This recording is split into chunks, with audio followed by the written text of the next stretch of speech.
দুদিন ধরে কোনো ভিডিও আপলোড করিনি, কোনো শর্টসও আপলোড করছি না। তার কারণ তোমরা হয়তো দেখে বুঝতে পারবে আমি কোথায় আছি। আমি এখন একটা নার্সিং হোমে আছি।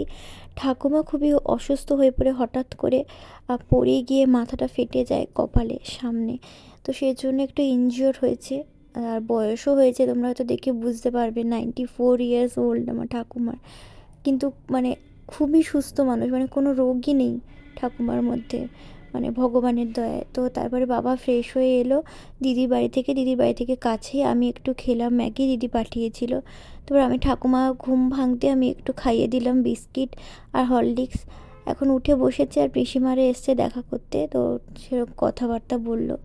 এইভাবে মন মেজাজ ভালো নেই, সেজন্য ভিডিও আপলোড করতে পারছি না। জানি না আবার নেক্সট ভিডিও কবে দিতে পারবো, আশা করছি দেবো আর তোমাদের সাথে শেয়ার করবো। আর এখন দিদির বাড়িতে আমি এসেছি, একটু ফ্রেশ হয়েছি, খাওয়া দাওয়া করেছি, এখন একটু শরীরটা ভাল লাগছে।